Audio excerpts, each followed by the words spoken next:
주님의 이름으로 축복합니다. 아, 자녀들에게 하신 말씀이 있더라고요. 자녀들아, 주 안에서 너희 부모에게 순종하라. 이것이 옳으니라. 제가 이 말씀을 다시 읽을 건데, 자녀라고 해당되는 분들은 아멘으로 화답하시길 바라고, 나는 자녀가 아닌데 하는 분들은 그냥 가만히 계시면 되겠습니다. 예. 자녀라고 해당되는 분들만 아멘으로 화답을 하세요. 자녀들아, 주 안에서 너희 부모에게 순종하라. 이것이 옳으니라. 성경에는 아비들에게도 말씀하고 계세요. 제가 이 부모된 분들에게도 말씀을 드릴 테니까 부모님이라고 해당되신 분들은 아멘으로 화답하시길 바랍니다. 또 아비들아, 너희 자녀를 노엽게 하지 말고 오직 주의 교훈과 훈계로 양육하라. 하나님이 얼마나 공평하신지 몰라요. 만약에 자녀들아, 내 부모에게 순종하라 이 말씀만 하고 그 뒤에 말씀이 없었다면 이 어떻게 세상이 됐을까 이런 생각도 하고, 또 이 부모에게는 주의 교양과 훈계로 양육하라고 말씀하시니까 자, 하나님의 말씀 앞에 우리가 겸손해지게 돼요. 5월달은 가정의 달인데 특별히 다음 주는 가정주일로, 다른 때 같았으면은 저희가 코로나 전에는 남전도 회원들이 음식을 준비해가지고 식사를 대접했거든요. 그런 날이 곧 올 것이라 생각이 됩니다. 다음 주에 음식까지는 안 되겠지만 다음 주에 찬양은 남전도의 회원들이 찬양을 하시는데, 또 모이면 무슨 찬양 해야 되느냐, 또 이 찬양곡을 정하는데 시간이 오래 걸려요. 찬송곡을 알려드리겠습니다. 559장 사철의 봄바람 불어있고, 이게 연습 안 하고 와도 다 할 수 있는 거니까 연습 잘 하려고 하지 마시고 그냥 내가 가장이라 생각되면 나와서 하시면 돼요. 연습 안 하셔도 괜찮아요. 그러니까 다음 주에 559장 남전도 회원대가 남전도 회원이라 생각되는 분들은 다 나와서 찬양을 하도록 하겠습니다. 그 다음 주에는 우리 청년주일이거든요. 그때 어떻게 되는가? 우리 연세 많으신 어르신들이 그때 찬양해야 되는 거예요. 그 연세 많으신 어르신들이, 난 머리가 하얗다고 생각되는 분들이 찬양하시면 되겠어요. 마음의 준비를 하고 계세요. 자, 따라서 한번 해보겠습니다. 표적. 되게 어려운 주제일 수 있지만 사실 굉장히 간단하고 쉬운 주제인데, 우리가 성경을 너무 내 위주로 읽다 보니까 주님이 우리에게 하시려고 하는 말씀대로 읽지 않고 너무나 성경을 내 위주로 읽다 보니까 성경 말씀에 오해를 할 때가 많이 있어요. 제가 아침마다 확인하는 게 있는데 참 목사로 부끄러운데, 손흥민 선수가 또 오늘 아침에 골을 넣었더라고요.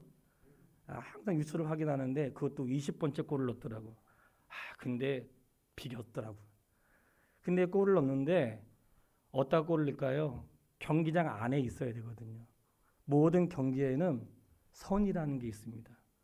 경기장 선 안에서 골을 넣어야지 인정이 되고 경기장 밖에서 넣으면 인정이 안 돼요.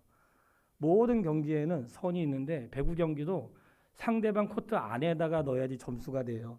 아무리 멋있는 기술을 써도 선 밖에 던지면 이 점수로 인정이 안 돼요. 야구도 마찬가지. 모든 경기는 선 안에 있어야 돼요. 참 놀라웠게도 운동 경기는 선은 절대적인 권세를 가지고 있어요.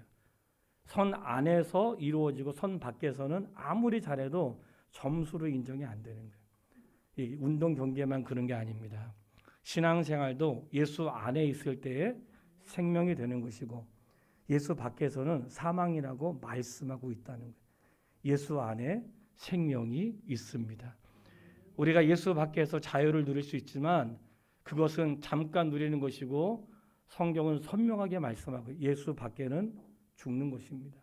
그렇기 때문에 내가 예수 그리스도 안에 사는 기쁨을 누릴 수 있게 되길 바라고, 내가 예수 안에 있다는 것이 잘 살고 형통하는 것의 기준이 아니라 그리스도 안에 있는 자체가 중요한 거예요. 교회 나왔는데 저 사람 형편이 어떻고 저 사람 뭐라고 있고, 이거는 개인적인 것이고 주님은 묻지 않으신단 말이죠. 항상 우리는 신앙의 본질이 중요한데 신앙의 본질은 어디 간 데 없고 그냥 신앙의 껍데기만 있는 거예요. 그 사람이 무슨 일을 했는데 이 사람은 형편은 어떻게 되고, 진짜 중요한 내용은 그런 게 아니에요. 그가 예수 그리스도 안에 있다는 거예요. 우리가 경기는 선 안에서 하는 것처럼 신앙생활도 그리스도 안에 있어야 생명이 있는 것입니다. 그리스도 밖에는 생명이 없습니다. 주 안에서 선을 지켜가면서 승리할 수 있게 되기를 주의 이름으로 축복합니다. 가나의 혼인잔치는 예수님을 초대한 잔치였습니다. 거기에 어머니와 예수님과 제자들을 청했는데 본문의 말씀을 보면 4월 되던 날 갈릴리 가나에 혼례가 있어 예수의 어머니도 거기 계시고 예수와 그의 제자들도 혼례에 청함을 받았더니, 그러니까 청함 받은 것이니까 예수님이 그냥 가신 거 아니고요. 예수님을 초청한 거예요.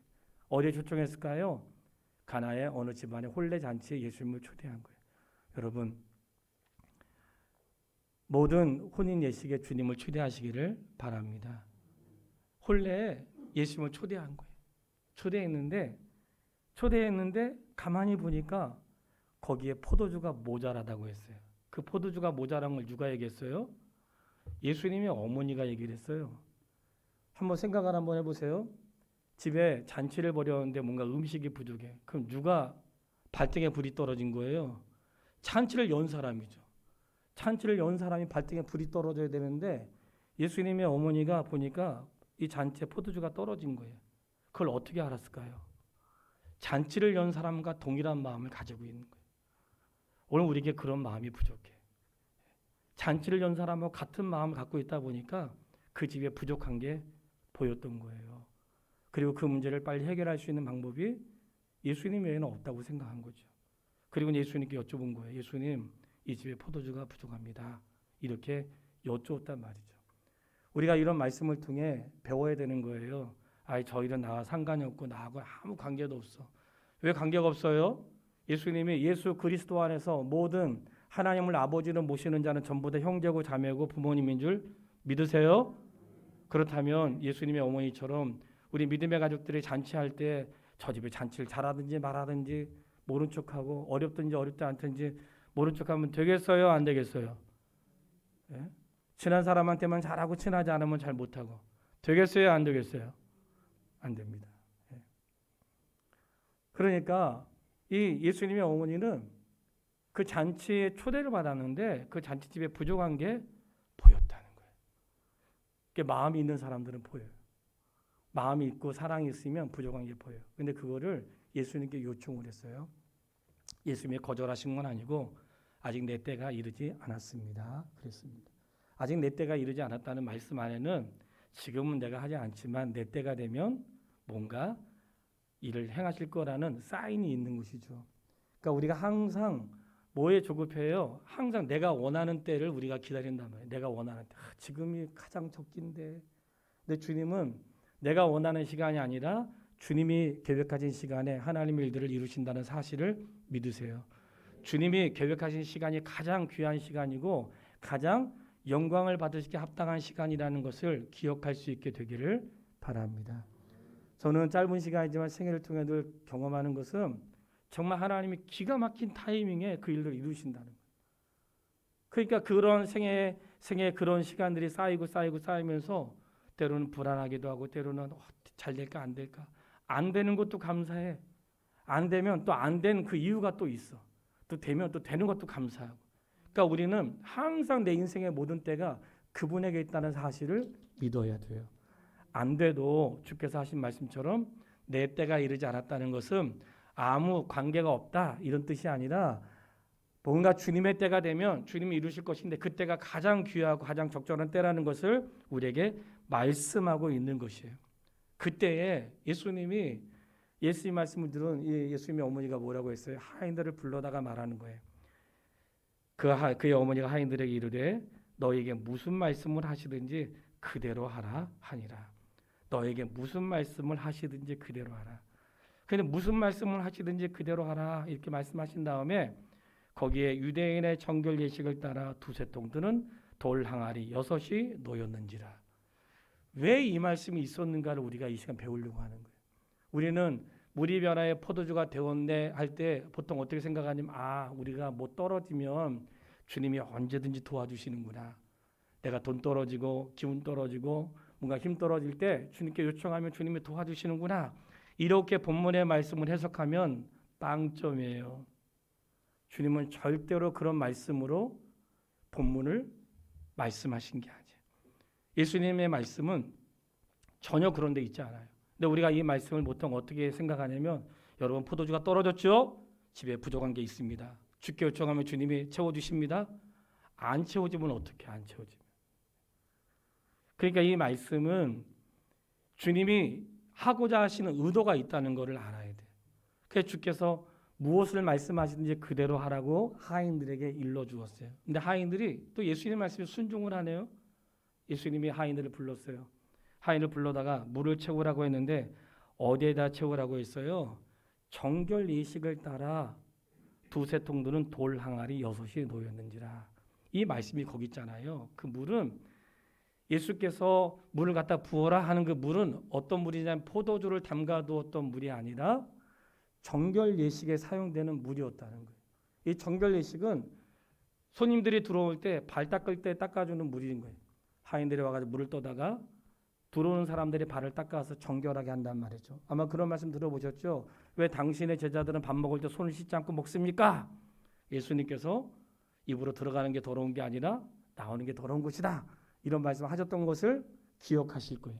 그러니까 유대인에게 정결 예식은 깨끗하게 하는 것인데 밥 먹을 때 꼭 손을 씻어야 된다 하는 것들이 정결 예식이고, 밖에 있다 들어오면 꼭 발 씻겨야 된다 하는 게 그들의 정결 예식으로 있었는데, 이 돌 항아리 6개는 바로 그렇게 정결 예식에 쓰는 돌 항아리의 물이었다는 거예요. 근데 거기에 물을 채우라고 한 거예요. 거기에 물을 채웠어요.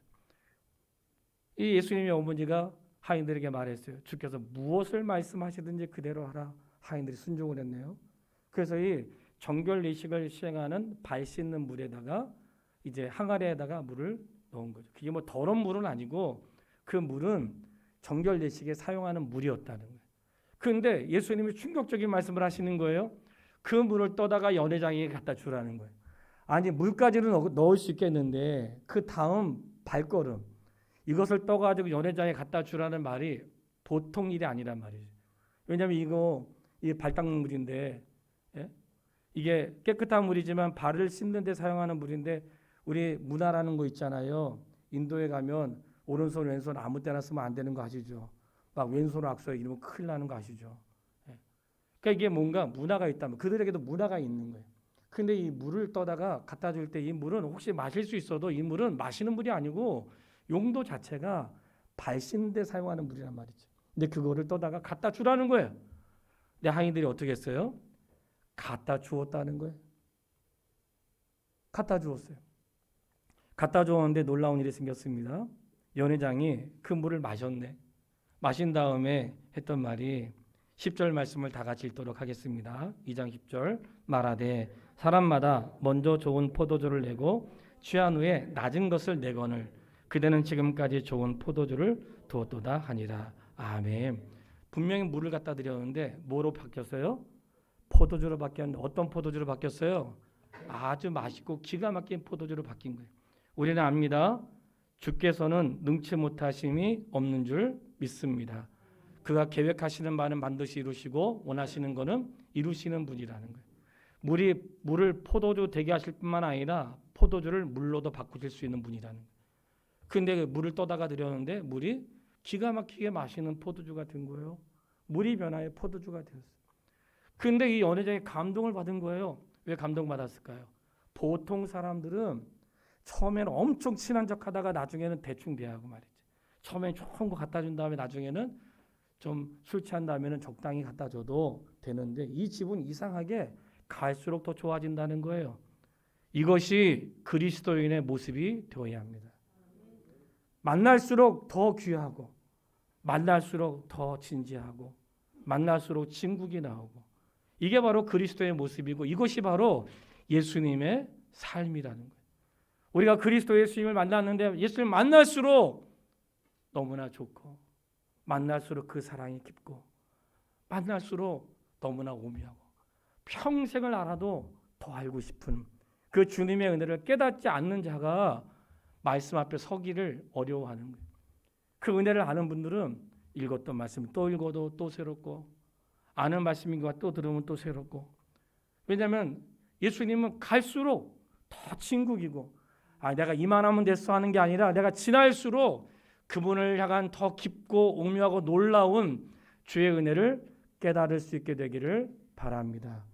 주님 그런 분이세요. 내 평생을 알아가도 알아갈수록 더 귀한 그런 주의 은혜를 누릴 수 있게 되기를 바랍니다. 그런데 이런 일이 있고 난 다음에 11절 말씀을 다 같이 읽겠습니다. 2장 11절 예수께서 이 첫 표적을 갈릴리 가나에서 행하여 그의 영광을 나타내심에 제자들이 그를 믿으니라. 아멘. 예수께서 몇 번째 표적이었어요?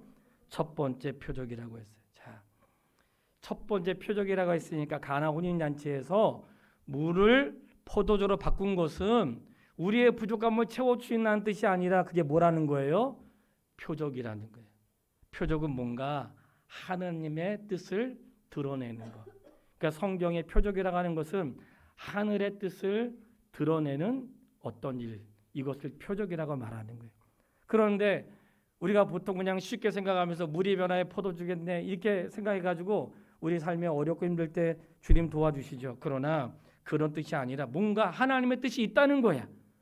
이 물이 변해서 포도주가 된 것은 첫 번째 표적이라는 것은 뭔가 이게 의미가 있다는 거예요. 그냥 잔치집에 부족해가지고 부족한 걸 채워주는 게 아니고 뭔가 주님이 하시고자 하는 메시지가 있었다는 거예요. 이게 어떤 메시지인가? 구약으로부터 포도주의 의미는 뭐가 있을까요? 예수님의 보혈의 피를 상징한다는 거예요. 구약에는 아주 큰 사건이 있었는데 이스라엘 백성들이 애굽에서 나올 때 마지막 날 10번째 기적 가운데 유월절 예식이 있었죠. 그래서 어린 양을 잡아서 그 피를 문설주에 바르면 죽음이 지나가고, 그래서 유월절이란 뜻이 넘어갔다 이런 뜻이잖아요. 죽음이 나를 넘어갔다 이런 뜻이거든요.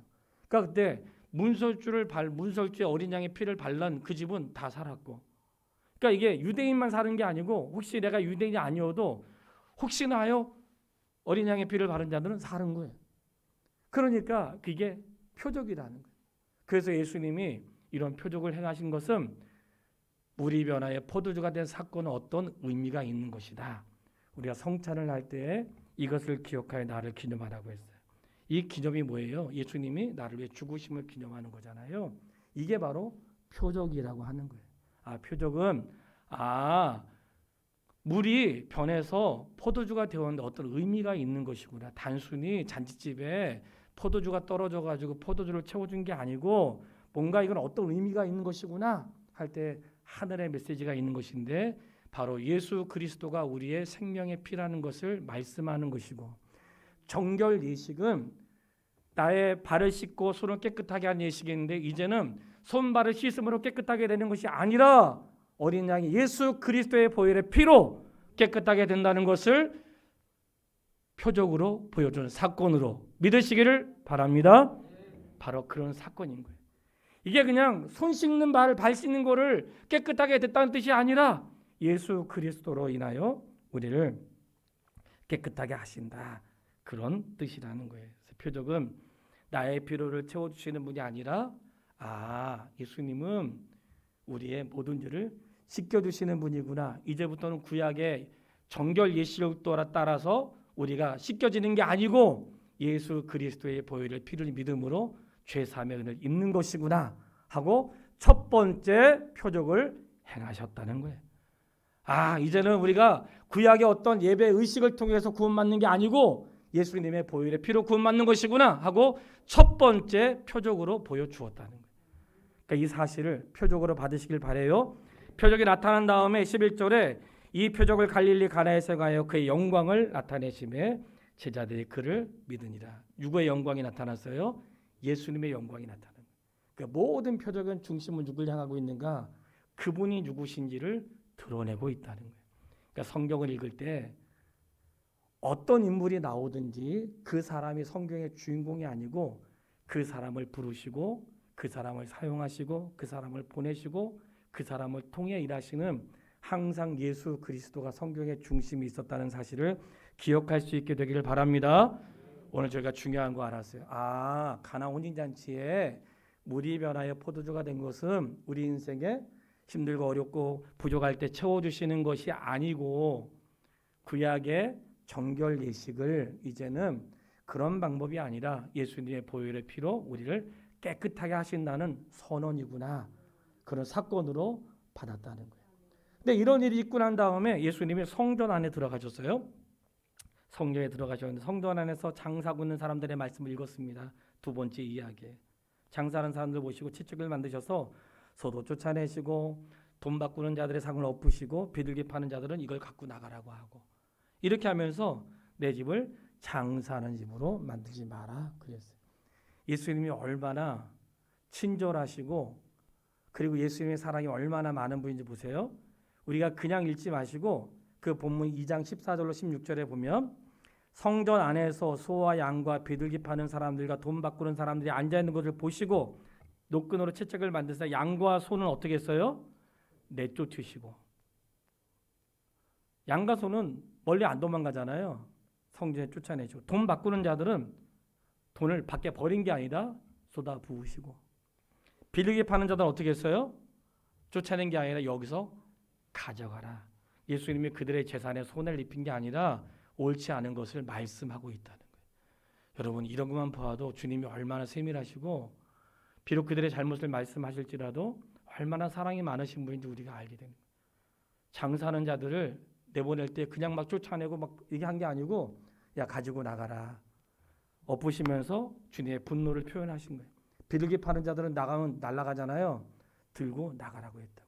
이런 거 하나만 보아도 주님이 인생을 향한 마음을 읽게 되죠. 그리고는 주께서 뭐라고 말씀하셨어요? 성전을 향한 열심이 주에게 있다는 거예요. 성전을 향한 열심. 이런 말씀 읽을 때 물어보고 싶어요. 예수님은 주의 전에 향한 열심이 있었어요. 어떤 열심인가? 하나님의 집이 기도하는 집인데 장사하는 집이 되는 걸 원하지 않으셨다는 거예요. 그럼 우리가 이런 말씀 들을 때 생각해야 되는 거예요. 아, 하나님의 집은 기도하는 집이구나. 우리 열심을 가지고 기도하는 집에서 기도해야지 장사만 안 되겠구나. 이런 마음을 가져야 된단 말이죠. 이게 이런 말씀을 듣고 깨닫는 거예요. 그래서 주님이 이러한 말씀을 할 때 성전을 청결하게 하니까 18절 이하에 뭐라고 하면 당신은 이 일을 무슨 이유로 이렇게 하십니까? 무슨 표적을 우리에게 보여주려고 이 일을 하십니까? 하고 2장 18절 19절에 말씀하신 거예요. 예수님에게 말했어요. 내게 이런 일을 행하니 무슨 표적을 우리에게 보이려고 하느냐? 이 두 번째 표적 이야기를 하는 거예요. 무슨 표적을 보이려고 하느냐? 예수께서 말씀하세요. 이 성전을 헐어버려라. 그럼 내가 사흘 동안 성전을 짓겠다. 이렇게 얘기한 거예요. 그러니까 이 어두운 사람들의 미련함이 나오는 거죠. 아니 이 성전이 46년 동안 지었는데 46년 동안 지은 성전을 무너뜨리고 3일 동안 짓겠다니 미쳤구나. 이렇게 생각한 거죠. 이게 바로 우리의 무지란 말이죠. 예수님이 답을 말씀하셨어요. 이 성전을 허물라. 그러면 내가 3일 동안 3일 후에 새롭게 짓겠다. 이 성전은 어떤 성전일까요? 예루살렘이 아니라 예수님의 성전된 몸을 말씀하신 거라고. 그러니까 예수님이 십자가에 달려 죽으셨다가 3일 후에 부활하시는 자신의 몸을 말씀하신 거예요. 그러니까 건물로서의 성전은 46년 동안 지었어도 그 안에 뭐가 있어요? 장사하고 주님이 원하시는 모습이 없는 거예요. 여러분 우리 교회가 14년이 되고 우리 교회가 100년이 되고 200주년이 될지라도 그게 중요한 게 아닙니다.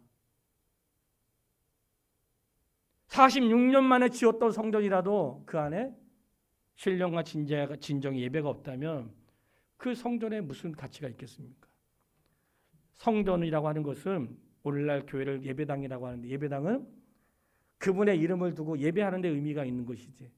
모여가지고 우리끼리 평상기도 얘기하는데 와가지고 우리끼리 우리 얘기하고 우리끼리 장사하고 자기를 이야기하고 그럼 굳이 뭐 예배당이 필요하겠어요? 예배당은 그런 곳이 아니란 말이지. 예배당 오늘 기도했던 것처럼 누구라도 올 수 있고 누구라도 와서 평안할 수 있고 왔는데 오래간만에 나왔네. 신앙생활 똑바로 하지. 벌써 이런 태도가 우리가 옳지 않은 거예요. 예배당은 예수님의 품이에요. 그냥 가족인 거예요. 집에 들어가서 편해야 되는데 집에 들어가면 엄청 불편해. 눈치 보이고. 집에 들어가면 가만히 있으면 안 될 것 같아. 그게 집에 뭔가 잘못된 거죠. 예배당은 아버지의 집이잖아요. 그러면 편안하고 내가 좀 잘못한 게 있어도 편안한 마음으로 있어야 되고 뭔가 사람이 의식되는 게 아니라 그분을 의식할 수 있게 되기를 바라겠습니다. 그런 분위기를 우리가 만드는 게 맞는 거예요. 이렇게 하지 않은 게 우리의 잘못이라고. 그 예수께 무슨 표적을 하느냐 했을 때 예수님의 말씀은 성전된 건물이 아니라 예수님 자신이 바로 성전이고 죽었다가 3일 만에 부활할 것을 표적으로 말씀하신 거예요. 그러니까 우리가 예배를 드릴 때 어떻게 드려요? 구약의 제사로 드리는 게 아니라 항상 우리가 아버지께로 예배할 때가 오나니 하나님은 영이시니 신령과 진정으로 예배할지니라. 그러니까 우리가 어떻게 예배해야 되는 거예요? 뭔가 마음을 다해서 예배하는 게 맞는 거예요. 그런 것들을 표적으로 보여주신 거예요. 그렇기 때문에 오늘 우리가 주회전에 대한 열심이 있다는 건 뭘까요? 저는 우리 성도님들이 교회에 와서 청소하고 닦고 하는 거 너무나 감사하고 고마워요. 누군가 수고하지 않으면 예배당이 돌아가지 않는다. 누가 수고하지 않으면 영상이 나갈 수가 없고 누가 수고하지 않으면 엄청 지저분한 거예요. 근데 어쨌든 정해진 시간에 와서 청소도 하고 하니까 너무나 고마워요. 앞으로 청소할 때 꼭 정자도 꼭 청소해 주시기를 바라겠습니다. 거긴 잘 안 하시더라고. 앉을 수가 없어요. 참고해 주세요. 누군가 수고하는 사람이 있단 말이지. 그런데 이게 억지로 하는 게 아니라 자원하는 마음을 하는데 아버지의 집이 무엇이냐고 얘기할 때에 아버지 집은 기도하는 곳이구나. 그러니까 기도하러 와서 싸우지 않잖아요. 기도하러 와가지고 자기 주장하지 않자. 기도하는 사람 어떤 마음이에요? 아버지 나를 불쌍히 여겨주십시오. 이게 기도하는 사람의 태도란 말이죠. 우리가 늘 그런 마음을 소유할 수 있게 되기를 바랍니다. 자, 이렇게 표적으로서의 성전을 보여주신 거예요. 그리고는 바로 이어서 누구 이야기가 나오냐면 세 번째 니고데모 이야기가 나오는 거예요. 근데 니고데모가 예수님의 표적을 보았어. 그래서 3장 2절에 보면 그 밤에 예수께 와서 이르되 랍비여 우리가 당신을 하나님께로 오신 선생인 줄 아나이다. 하나님 함께 하시지 아니하시면 당신이 행하는 이 표적을 아무도 할 수 없습니다. 그러니까 예수님이 행하신 것들을 하늘의 표적으로 니고데모도 보았다는 거예요. 예수님께서 니고데모에게 말씀하셨어요. 그래, 사람이 거듭나지 않으면 하나님 나라에 갈 수 없다 했더니 니고데모는 거듭난다는 것은 다시 태어나는 것인데 그러면 예수님 우리가 어른인데 다시 부모님의 뱃속에 들어갔다 나온다는 것입니까? 이렇게 얘기했단 말이죠. 예수님이 말씀하세요. 야 너는 이스라엘의 선생으로 그것도 모르냐? 그런 게 아니고 성령으로 거듭난다는 것은 부모의 뱃속에 들어갔다 나온다는 게 아니라 너가 그리스도 예수님을 영접하면 새로운 사람이 되는 것이다. 이전 것을 지나갔으니 보라 새 것이 되었도다. 제가 어떻게 할 수 있습니까? 바람이 어디서 불어 어디로 가는지 우리가 알 수 없지만 바람이 부는 것을 느끼는 것처럼 내가 예수 그리스도 안에서 구원받은 사람은 몇 월 며칠 날 구원받은지 우리 알 수 없지만 바람이 부는 걸 느끼는 것처럼 구원받은 사람은 느껴지고 알게 되고 깨달아지고 보여진다는 거예요. 이게 뭐예요? 그게 바로 성령께서 하신 일이라는 거예요. 오늘 결론이에요. 이 표적이라고 하는 것은 하나님의 어떤 사인을 말하는 거예요. 어떤 사인. 근데 표적이라고 할 때 이 니고데모도 하늘에서 내려오신 분이 아니면 아무도 그 일을 할 수 없습니다. 그랬어요. 성도 여러분, 표적의 중심에 누가 있는가? 바로 예수 그리스도가 표적이십니다. 예수님 자체가 표적이신 거예요. 물론 예수님이 행하신 것이 어떤 우리에게 하늘로서 내려오신 것에 대한 표적을 보여주신 거예요. 죄인을 용서하셨을 때 주님에게 주님에게는 죄를 상하는 권세가 있으시구나 하는 것들을 보여주신 것이고 오병이어의 역사가 있을 때는 주님이 생명의 떡이시구나 하는 것들을 표적으로 보여주신 것이고 병든 자를 고쳤을 때에는 주님이 이 땅의 모든 육체의 질병을 치료하시는 분이구나 하는 것들을 표적으로 보여주신 거예요.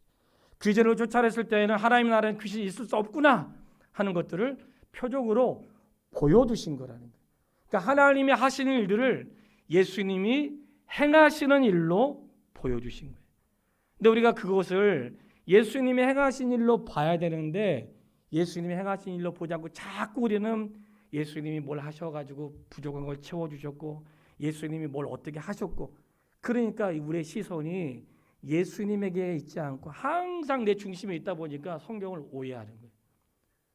그리스도로 충만해지면 정말 내 삶이 어렵고 힘들어도 부요함이 있습니다. 넉넉하지 않는데 내 삶에 믿음이 생겨요. 혹시 내가 간절히 원했는데 이루어지지 않아도 기다릴 수 있어요. 너무나 놀라운 은혜가 그리스도 예수 안에 있는 거예요. 결론의 말씀이에요. 3장 13절로 15절 말씀을 같이 읽겠습니다. 니고데모와의 대화 속에서 3장 13절로 15절 다 같이 하늘에서 내려온 자 곧 인자 외에는 하늘에 올라간 자가 없느니라. 모세가 광야에서 뱀을 든 것 같이 인자도 들려야 하리니 이는 그를 믿는 자마다 영생을 얻게 하려 하심이니라. 아멘. 하늘에서 내려온 자, 하늘로 올라간 자 누구세요? 예수 그리스도. 선생님, 하늘에서 내려온 표적을 보여주십시오. 예수님이 하늘에서 내려오신 거예요. 그러니까 우리는 항상 예수님에게 사람들이 궁금해하고 예수님 보여주세요. 하나님의 아들이라는 걸 보여주세요. 당신이 구원자라는 걸 보여주세요. 예수님 자체가 하늘에서 내려오신 분이고 하나님께로 올라가셔서 친히 표적이 되시는 분. 근데 그 주님을 보지 않고 자꾸 어떤 나타나는 현상을 보니까 현상이 없으면 불안해하고 현상을 보면 만족해하고 오늘 날씨가 좋으면 좋고 날씨가 흐리면 어둡는 그러한 신앙생활은 아직 우리가 미숙합니다. 이렇게 말씀을 드리고 싶어요. 누가 표적인가 할 때에 하늘에서 내려온 표적 예수 그리스도가 바로 그분이 하나님의 아들이시고 그분이 우리의 구원자시며 과거에는 정결 예식을 통해 구원의 은혜를 입었지만 지금은 바로 예수 그리스도의 피로 죄 사함을 얻는 바로 그것이 예수님이 하늘의 표적이라는 걸 보여주신 거예요. 사랑하는 성도 여러분, 우리 신앙의 중심에 예수 그리스도가 계십니다. 그분 안에 있어야 생명을 받는 것이에요. 그분 밖에 있으면 생명이 끊어지는 것입니다. 우리가 가정의 달에 좋은 게 아니라는 것. 내가 여기선 좋지만 여기서 웃고 있지만 마지막에 웃지 못할 날이 올 수 있다는 것. 네. 기억하시고 예수께서 예루살렘을 바라보실 때에 예수님을 향해 우는 자를 향해서 말씀하셨던 걸 기억하세요. 나를 위해 울지 말고 너희와 너희 자녀를 위하여 울라. 왜 그랬을까요? 너희가 여기서는 행복하게 살고 여기서는 그래 누리고 살아도 하나님의 자녀로 살지 못하는 애통함이 생기지 않도록 너희와 너희 자녀를 위해 울라고 했어요. 우리는 주의 말씀을 들어야 됩니다. 모든 경기는 선 안에서 이루어지고 선 밖에서는 점수에 들어가지 않는다는 것. 우리의 신앙생활도 예수 그리스도 안에 있는 게 중요하지 잘하냐 못하냐 헌신하느냐 못하냐 드리냐 못 드리냐 이거는 첫 번째가 아니라는 거. 뭐 술 마셔야 되냐 마시지 마 담배 피냐 피지 않 이거는 첫 번째 문제가 아니라는 거. 첫 번째 문제는 예수 안에 있는 것입니다.